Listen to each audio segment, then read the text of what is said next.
ó, o cliente trouxe o carro e achou que era só um problema no ar-condicionado e não era só isso. Tinha mais coisa que a gente detectou nesse carro aqui. Uma Suzuki Stingray, ela é o modelo MH34. Eu vou mostrar para vocês agora o que estava acontecendo. Me acompanha no vídeo aí.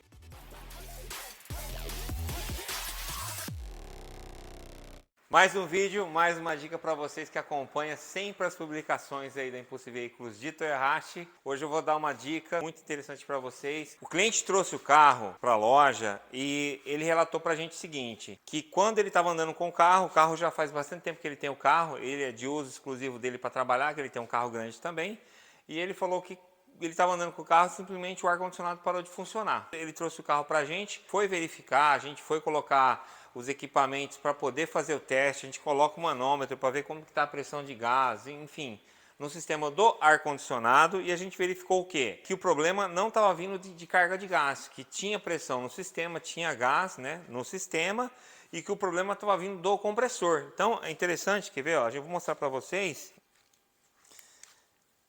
Aqui, ó, nessa parte da Stingray Vagonaro, que é nesse mesmo modelo aqui, equipado com esse motor aqui, essa mangueira ela rompe muito. Então, de início a gente achou que poderia ter um rompimento de mangueira, mas como no manômetro aqui, medindo no manômetro, você tem pressão de gás no sistema do ar-condicionado, a gente foi verificar o compressor para ver como estava funcionando. Então, testando o compressor, verificando o relé, parte elétrica também e tudo, a gente verificou que o quê? O acionamento do compressor em si, ele estava vindo até no compressor, tá? Ele estava vindo, a parte elétrica que faz o acionamento do compressor estava vindo.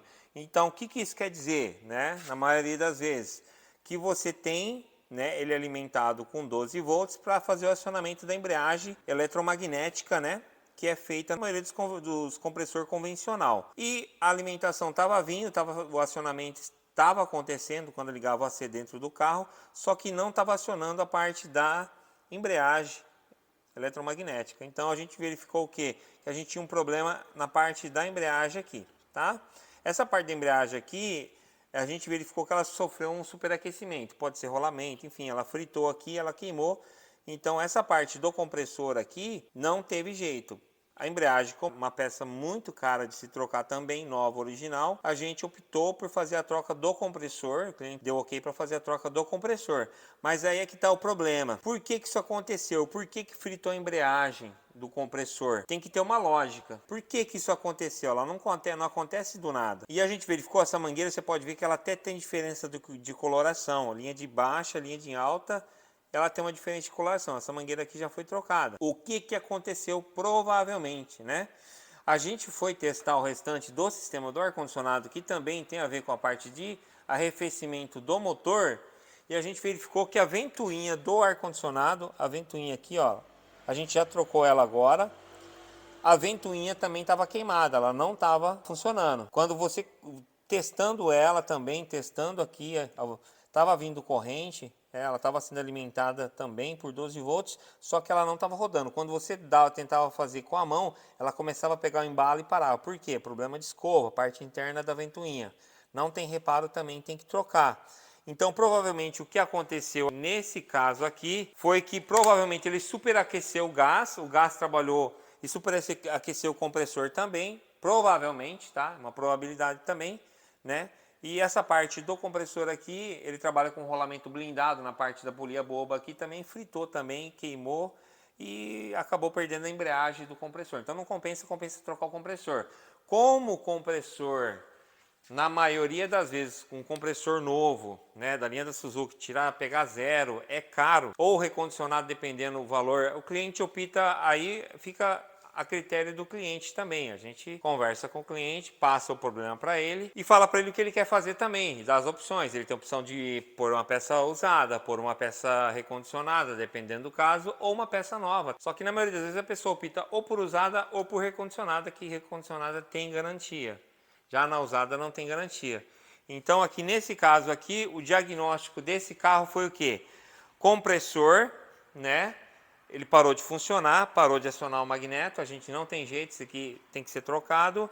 E a parte do radiador tem que trocar a ventoinha, tem que trocar, não sei como esse carro não superaqueceu, Provavelmente também porque ele trabalha com idling stop, que é a parada automática em semáforo, então ele esquenta menos. Por que será? Às vezes a pessoa fala assim, mas se, Luciano, se a ventoinha principal, que só tem uma, no caso do Cade Dosha, do placa amarelo, carrinho pequeno, ele possui uma ventoinha só. Por que que ele não superaqueceu? Depende muito do fator. Por exemplo, às vezes o cara pegou esse carro, do trajeto da casa dele até no trabalho, ele pega uma linha muito reta, onde o trabalho da ventoinha é sugar o ar de fora para dentro para refrigerar tanto o condensador quanto o radiador. Mas como ele está andando numa pista reta e não está parando muito, dependendo do percurso que ele faz, ele automaticamente o vento bate aqui e refrigera também tanto o condensador quanto o radiador, que faz o sistema do arrefecimento ter um balanço para ele não superaquecer. Então tem isso também. Então tem o trajeto da pessoa, tem várias coisas aí que influenciam, porque esse carro não possui ponteiro de temperatura, ele possui luz no painel, os mais novos, no caso, esse aqui é no 25, então ele possui uma luz vermelha. Acendeu a luz vermelha no painel ali de temperatura, desenho de um termômetro, pode parar. Outra dica, luz vermelha no painel, acendeu, você está andando, para o carro.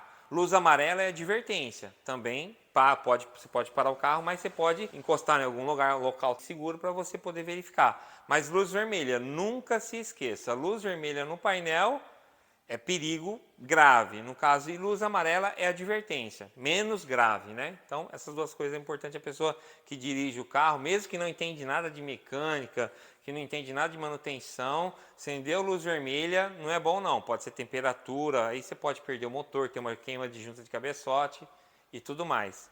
Já no caso de luz amarela, pode ser um sensor do motor, você pode estar direcionando o carro para uma oficina, parando só para verificar algumas coisas se tiver um posto perto. Então tudo isso a gente fala, é uma dica para vocês, justamente para instruir vocês que está aí.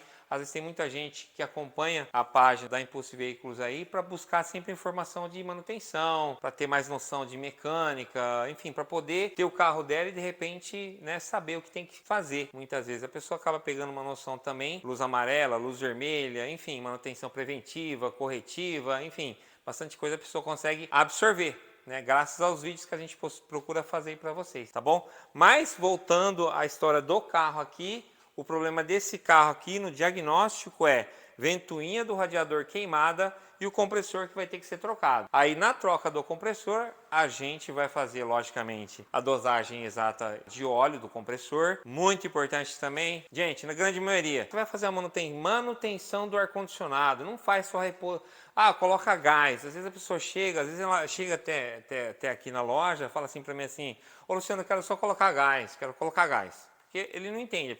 Você explica para a pessoa, fala, olha, gás não é assim, a gente tem que ver como que está o sistema. Se tiver pouco gás, muito pouco gás, a gente prefere, ou já não tem gás nenhum, dependendo, só tem uma pressão ali pouca no sistema. O que que a gente faz? A gente abre uma parte do compressor para poder verificar a quantidade de óleo que tem ali. Essa quantidade de óleo está muito pouco, então vamos repor óleo e gás.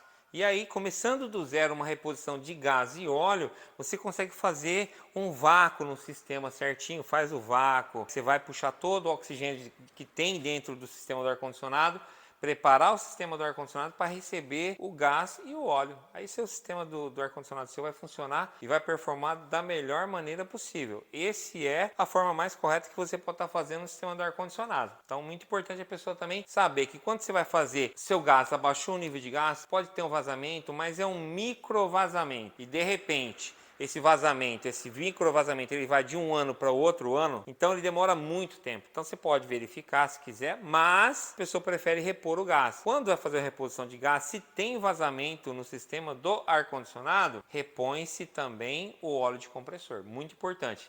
Luciano, mas por que tem que repor esse tal desse óleo de compressor? Porque o óleo de compressor, ele é a vida do sistema, ele é a vida do compressor.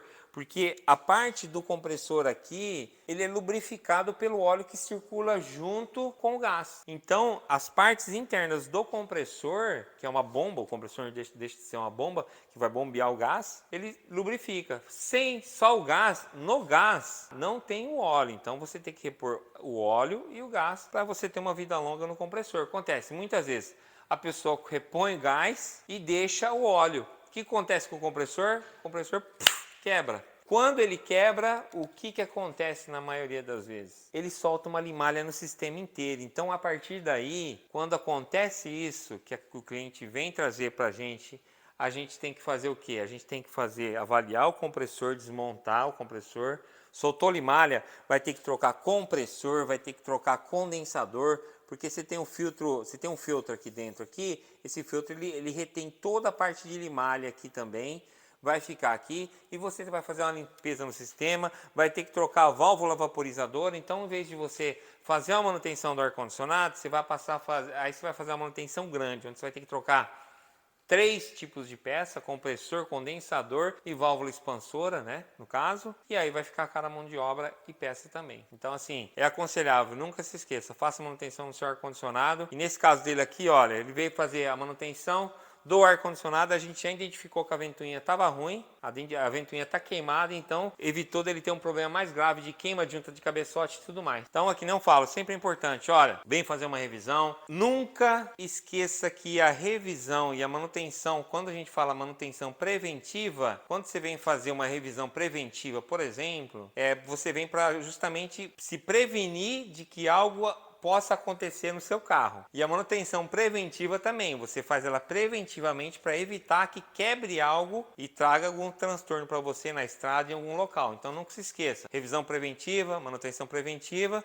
Se tiver alguma coisa para fazer no carro também, dependendo da idade, quilometragem, faz também. Espero que o vídeo foi explicativo para vocês, sei que de repente ficou meio longo, mas procura na medida do possível estar fazendo os vídeos relevantes para vocês aí que acompanham a página da Impulse Veículos. Estamos aí tanto no meu perfil particular Luciano Watanabe no Facebook, na fanpage também da Impulse Veículos também do Facebook, estamos no Instagram, Impulse Veículos sem o S no final, tá bom? E também no YouTube, digita lá Luciano Watanabe, a gente também está postando vídeos lá, procurando postar vídeos quase que diariamente. Espero que essa dica tenha ajudado você, para você ter mais noção aí, tanto de mecânica, de manutenção, de revisão e tudo mais, tá bom? E as pessoas que acompanham, se você gostou, curte, compartilha aí, deixa aí nos comentários. Eu sei que nem sempre a gente consegue, eu não consigo, é muita coisa, não consigo responder e tudo mais, mas na medida do possível que eu puder responder alguma dúvida também, eu procuro responder para vocês aí. Fica com Deus, um abraço.